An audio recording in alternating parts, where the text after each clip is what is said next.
রান্না করতে আমার খুবই ভালো লাগে। বলতে পারেন রান্না করাটা আমার বিশেষ শখ।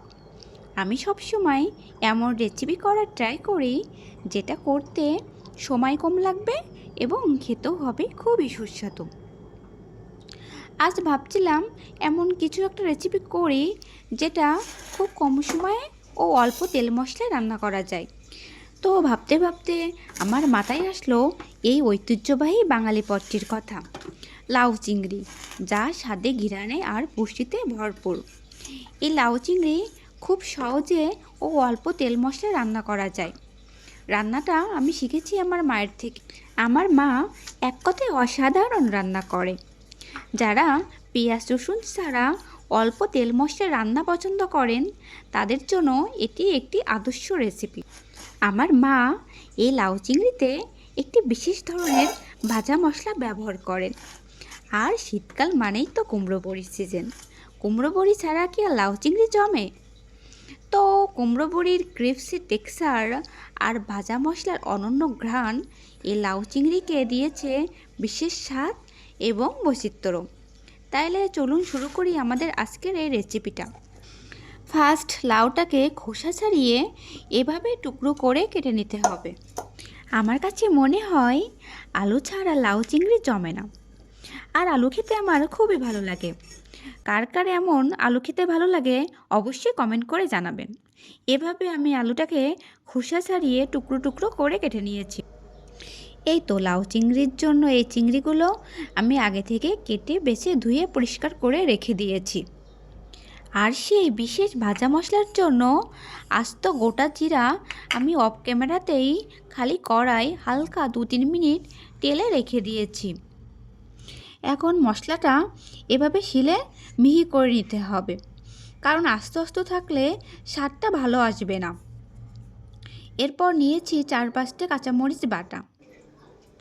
তো লাউ চিংড়ির জন্য আমার যে যে উপকরণগুলো লাগবে আমি সবগুলো রেডি করে নিয়েছি। এই তো চিংড়ি মাছগুলো কেটে বেছে ধুয়ে পরিষ্কার করে নিয়েছি।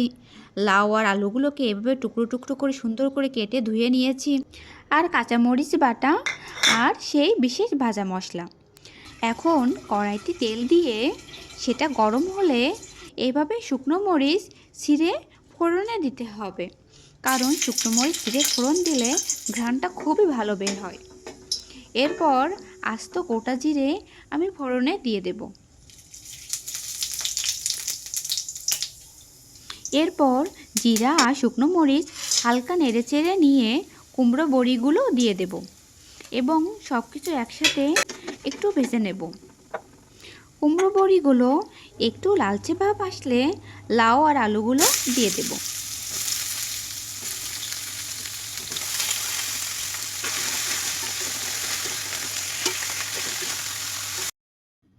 এরপর সব কিছু একসাথে মিশিয়ে নেওয়ার পর দিয়ে দেব স্বাদ মতো লবণ আর কাঁচামরিচ বাটা। তারপর সব কিছু আবার একসাথে ভালো করে নেড়েচেড়ে নিয়ে ঢেকে দিতে হবে। আর হ্যাঁ, লাউতে কিন্তু এক্সট্রা কোনো জল দেওয়া যাবে না, কারণ লাউ দিয়ে এমনি অনেক জল গলে।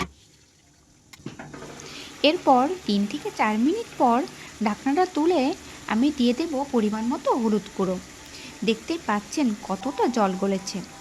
এখন দিয়ে দেব লবণ হলুদ মাখানো চিংড়ি মাছগুলো। আর হ্যাঁ, বলে রাখি চিংড়ি মাছ আমি আগে থেকে ভেজে নেওয়ার প্রয়োজন মনে করিনি, শুধুমাত্র লবণ হলুদ মাখিয়ে এই 1 ঘন্টা মতো রেখে দিয়েছিলাম।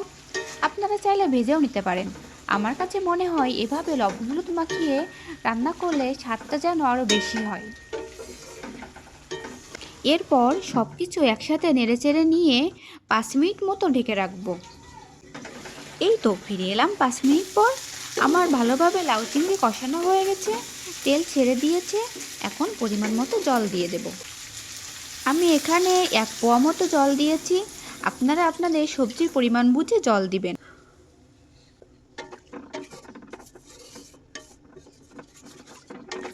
তারপর লাউটা পারফেক্টলি সেদ্ধ হওয়ার জন্য 7-8 মিনিট মতো ঢেকে রাখতে হবে। এর মাঝে এই প্রায় 2-3 মিনিট মতো পরে আমি স্বাদের জন্য একটু চিনি দিয়েছিলাম। আপনারা চাইলে চিনিটা স্কিপ করতেও পারেন। আমার মা বলে লাউ চিংড়ির এই রান্নাতে যদি একটু মিষ্টি দেওয়া যায় তাহলে এর স্বাদ নাকি বেড়ে আরও 10 গুণ হয়ে যায়। এরপর আমি দিয়েছিলাম এই আটার গোলাটা। আমার মা বলে যে লাউ চিংড়ির মধ্যে যদি আটা বা ময়দা বা চালের গুঁড়া যাই হোক 1 চা চামচ মতো গুলে হালকা নর্মাল জল দিয়ে গুলে নিলেই হবে। গুলে ঝোলের মধ্যে, ফুটন্ত ঝোলের মধ্যে দিয়ে দিতে হবে, তাহলে ঝোলের টেক্সচার নাকি আরও বেশি ভালো হবে, মানে ঝোলটা একটু ঘন ঘন টাইপের হবে। এরপর গ্যাস মিডিয়াম টু লো ফ্লেমে রেখে 4 থেকে 5 মিনিট মতো রান্না করলেই হয়ে যাবে আমার লাউ চিংড়ি। আর হ্যাঁ, অবশ্যই নামানোর একটু আগেই আমি দিয়ে দেব এই বিশেষ মশলাটা। আর এই মশলাটাই তো রান্নার স্বাদটা বাড়িয়ে তুলবে।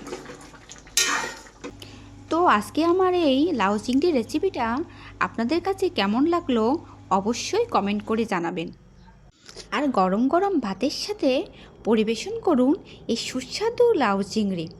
এটি স্বাদে যেমন অনন্য তেমনই স্বাস্থ্যকর। ধন্যবাদ, সবাই ভালো থাকবেন, সুস্থ থাকবেন।